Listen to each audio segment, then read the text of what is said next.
क्या आप दिन में 10-10 घंटे पढ़ते हैं लेकिन फिर भी आपके मार्क्स में कोई इंप्रूवमेंट नहीं हो रहा है? क्या आप अपनी पढ़ाई को लेकर परेशान हैं? अगर आप अपने मार्क्स में इंप्रूवमेंट चाहते हैं तो आपको अपनी पढ़ाई को स्मार्टली करने की जरूरत है। आपको हार्ड वर्क नहीं, स्मार्ट वर्क करना पड़ेगा।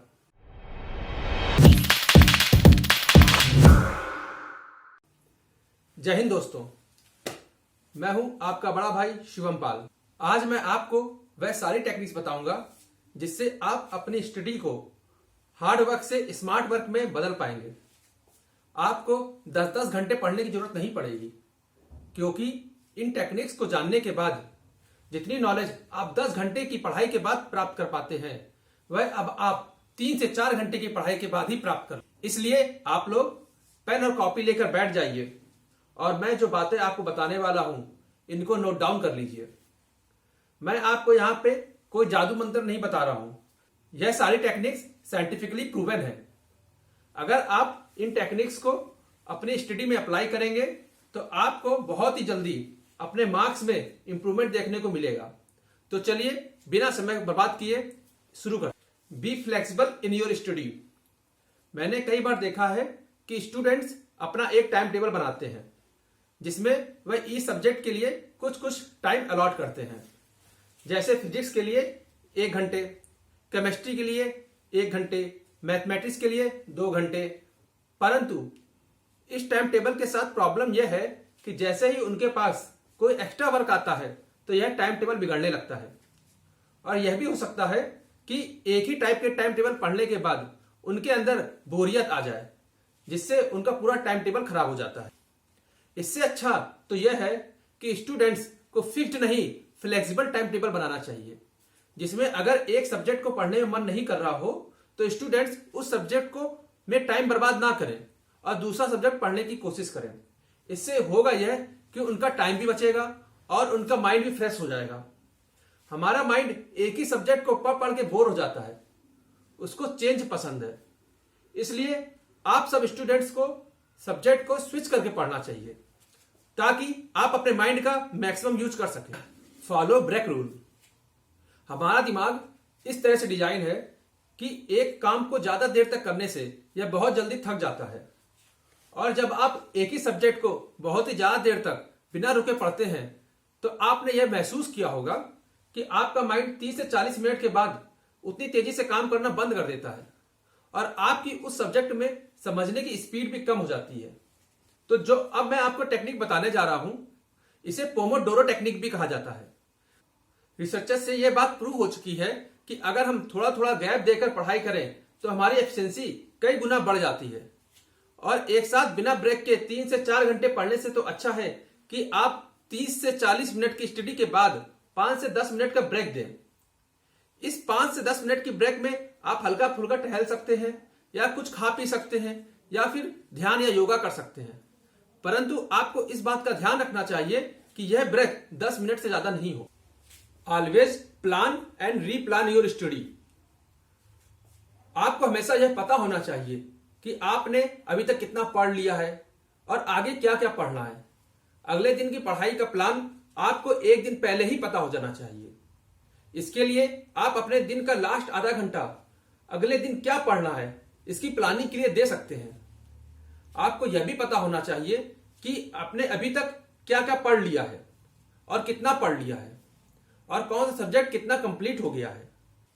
और अगर बाय चांस आपने जो प्लान बनाया है वह अगर उस हिसाब से कंप्लीट नहीं होता है तो आपको फिर से अगले दिन के प्लान पर वर्कआउट करना चाहिए और जो चीजें कंप्लीट नहीं हो पाई है उस हिसाब से फिर से रीप्लानिंग करनी चाहिए। इससे आपने अगले दिन क्या पढ़ा है यह सोचना नहीं पड़ेगा और आपके पास हमेशा पढ़ने के लिए एक प्लान रहेगा, जिससे आप अपना बहुत ही समय बचा सकते हैं।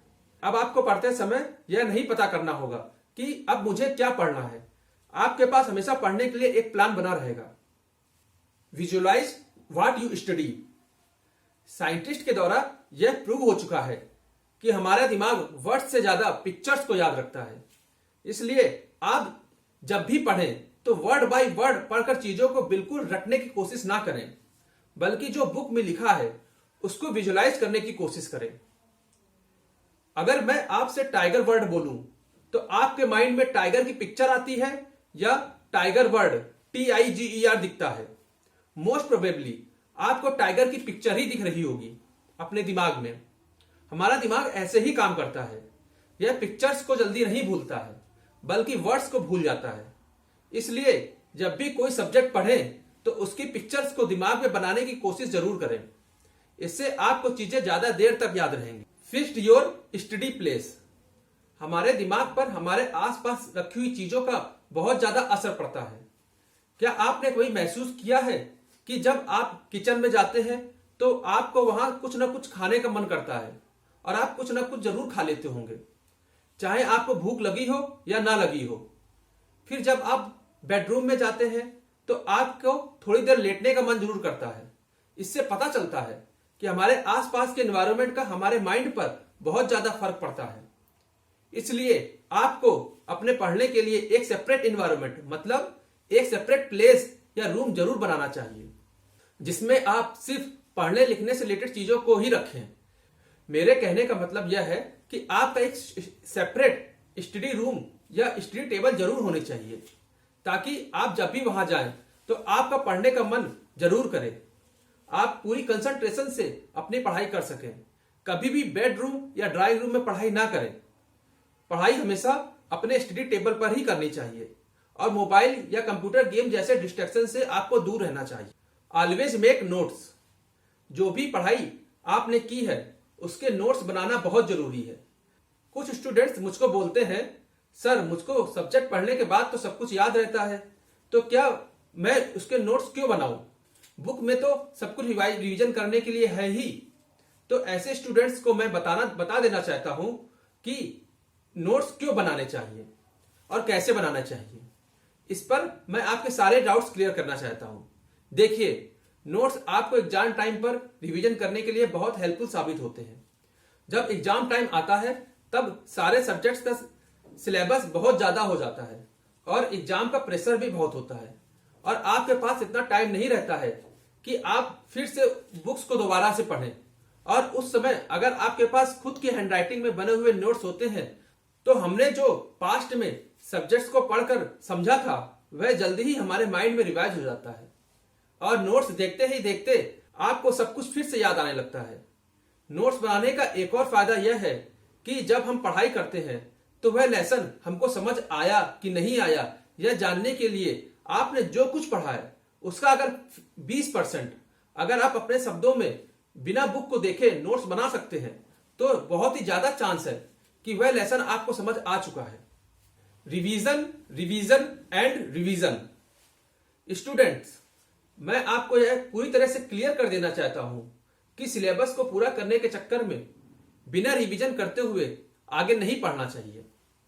इससे आप पुराना भूलते जाएंगे और बाद में आपको बहुत ही ज्यादा दिक्कतों का सामना करना पड़ेगा। साइंटिस्ट के द्वारा बहुत सारे स्टूडेंट्स पर रिसर्च करने के बाद यह पता चला है कि स्टूडेंट्स जो भी पढ़ते हैं उसका मात्र 40% ही उनको एक दिन में याद रहता है, 30% एक वीक के बाद और मात्र 20% एक ही मंथ के बाद याद रहता है। इसलिए स्टूडेंट्स को अगर अपना पढ़ा हुआ बहुत लंबे समय तक याद रखना है तो रिवीजन करना बहुत जरूरी है। इसलिए स्टूडेंट्स को अपना 50% टाइम आगे का पढ़ने में और 50% टाइम पीछे का रिवाइज करने के लिए देना चाहिए। स्टूडेंट्स अगर किसी लेसन को लंबे समय तक याद रखना चाहते हैं तो पहले रिवीजन 24 घंटे के अंदर, दूसरा रिवीजन 1 वीक के अंदर और तीसरा रिवीजन 4 से 5 वीक के अंदर जरूर करना चाहिए। स्टूडेंट्स ये याद रखें, revision is the key to get good marks in exam. तो स्टूडेंट्स, अगर आप मेरे द्वारा बताई गई इन टेक्निक्स का यूज करेंगे तो आपको 100% अपने मार्क्स में जरूर इंप्रूवमेंट देखने को मिलेगा। हाँ, एक बात और, आपको पढ़ाई के साथ साथ अपनी नींद का भी पूरा ख्याल रखना चाहिए। आपको पूरी नींद लेनी चाहिए क्योंकि यह आपके माइंड को फ्रेश रखने में बहुत हेल्प करती है। यह याद रखिए कि एक थका हुआ माइंड कभी भी आपको बेहतर रिजल्ट नहीं दे सकता है। राह में मुश्किल होंगी हजार, राह में मुश्किल होंगी हजार, तुम 2 कदम बढ़ाओ तो सही, हो जाएगा हर सपना साकार, तुम चलो तो सही, तुम चलो तो सही, तुम चलो तो सही। मुश्किल है पर इतना भी नहीं कि तू पार ना कर सके, मुश्किल है पर इतना भी नहीं कि तू पार ना कर सके। दूर है मंजिल, दूर है मंजिल, लेकिन इतनी भी नहीं कि तू पा ना सके। तुम चलो तो सही, तुम चलो तो सही, तुम चलो तो सही। एक दिन तुम्हारा भी नाम होगा, तुम्हारा भी सत्कार होगा। तुम कुछ लिखो तो सही, तुम कुछ आगे बढ़ो तो सही। तुम चलो तो सही, तुम चलो तो सही, तुम चलो तो सही।